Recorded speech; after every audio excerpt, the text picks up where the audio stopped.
آج رحمت کا عشرہ بھی مکمل ہونے جا رہا ہے 10 رمضان المبارک، جس طرح سے ابھی اویس صاحب نے فرمایا۔ آج حضرت ختیجۃ الکبریٰ رضی اللہ تعالی عنہا کا یوم وصال ہے، اور اس حوالے سے ہم بات کریں گے۔ بلکہ کل کی بھی جو آپ کی ٹرانسمیشن تھی اس میں آپ نے خواتین پہ خصوصی توجہ دی تھی علماء کرام کے ساتھ، اور آج کا جو دن ہے ظاہر ہے آپ کی شخصیت کے حوالے سے ایک بہت ہی امپورٹنٹ دن ہے۔ ایک چھوٹی سی تحریر ہے وہ آپ کے سامنے پیش کرنا چاہتی ہوں۔ ویسے تو ہم حضرت ختیجۃ الکبریٰ کے حوالے سے بات کرتے ہیں تو دل میں بہت سے احساسات اور جذبات ہیں، لیکن جب کوئی چیز تحریر میں ہوتی ہے تو اس میں ہر چیز کو ملوز خاطر رکھا جاتا ہے، اور میں چاہتی ہوں کہ آپ کی خدمت میں یہ پیش کیا جائے اور یہ انفارمیشن بھی ہمارے چھوٹوں تک، ہمارے اپنوں تک پہنچائی جائے۔ آپ کا نام ختیجہ تھا، آپ کا نسب چوتھی پشت میں حضور خاتم النبیین صلی اللہ علیہ وآلہ وسلم کے ساتھ مل جاتا ہے۔ آپ کا تعلق قبیلہ قریش کی شاخ بنو اسد سے تھا۔ قبیلہ بنو اسد اپنی شرافت، ایمانداری اور کاروباری معاملات کی وجہ سے لوگوں کی نگاہ میں قابل عزت و احترام تھا۔ ام المومنین سیدہ ختیجۃ الکبریٰ رضی اللہ تعالی عنہا بچپن سے ہی نہایت نیک تھیں اور مزاجن شریف الطبع خاتون تھیں۔ مکارم اخلاق کا پیکر جمیل تھیں۔ رحم دلی، غریب پروری اور سخاوت آپ کی امتیازی خصوصیات تھیں، یہاں تک کہ زمانہ جاہلیت میں آپ رضی اللہ تعالی عنہا طاہرہ یعنی پاک دامن کے لقب سے مشہور تھیں۔ مالدار گھرانے میں پرورش پانے کی وجہ سے دولت و ثروت بھی خوب تھی۔ علاوہ ازیں حسن صورت اور حسن سیرت میں بھی اپنی ہم عصر خواتین میں ممتاز تھیں۔ آپ انتہائی دانا اور سمجھدار خاتون تھیں۔ بے شک سچ فرمایا آپ نے، اور یہ جو کچھ بھی کہا گیا دراصل حقائق کے اوپر مبنی ہے۔ آپ کو ملکۃ العرب بھی کہا جاتا ہے۔ میں اس سے آگے بڑھ کے یہ کہنا چاہتا ہوں، وہ ملکہ ضرور ہو سکتی ہیں کہ جن کے پاس بہت سارے خزانے ہوں، مال و دولت ہو، رئیس اور عمرہ کی ایک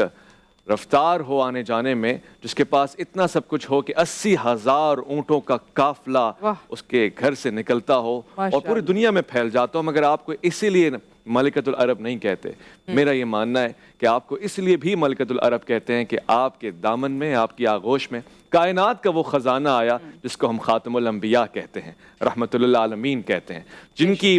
ہمت اور حمیت اور عزت اور سب سے بڑھ کے اعتماد میں آپ نے اضافہ کیا۔ جب پہلی وحی کا نزول ہوا تو آپ نے ان کو کہا کہ بے شک آپ سچے ہیں، پیارے ہیں، آپ رحم کرنے والے ہیں، آپ ساحل کو واپس نہیں لوٹاتے، اور آپ تو لوگوں میں صلح کراتے ہیں۔ آپ کے اوپر کوئی ایسا کام نہیں ہو سکتا جس کو ہم معاذ اللہ جادو کہیں، یا اس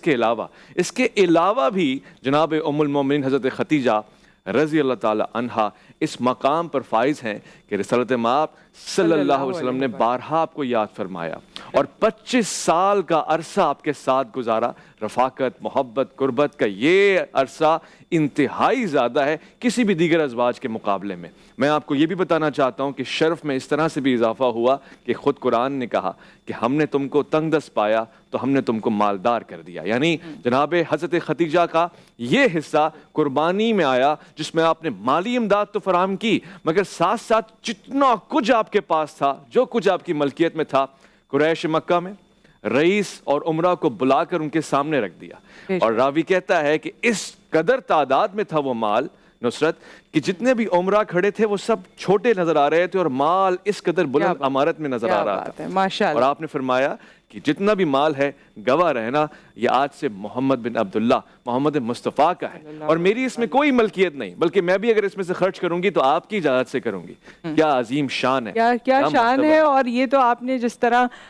ظاہر ہے ان کا مرتبہ ہے اس کی یہاں پر وضاحت فرمائی، اور جب انسان اس کے بارے میں سوچتا ہے تو ایک الگ سا ماحول پیدا ہو جاتا ہے، لیکن اس کے ساتھ ساتھ اسے آج کی عورت کے ساتھ جوڑنے کی بھی ضرورت ہے۔ آج جب ہم ایمپاورمنٹ کی بات کرتے ہیں، کیونکہ بارہا یہ ٹاپک یا یہ جملہ ہمیں سننے کو ملتا ہے کہ جی ویمن ایمپاورمنٹ، خواتین کو حق دینا چاہیے، ان کے حقوق، لیکن وہیں پر ہی ایسے اشخاص ہمارے دین اسلام نے ہمیں دیے ہیں جنہوں نے بتایا ہے کہ مال و دولت کے باوجود، کاروبار کے باوجود ان کا اپنا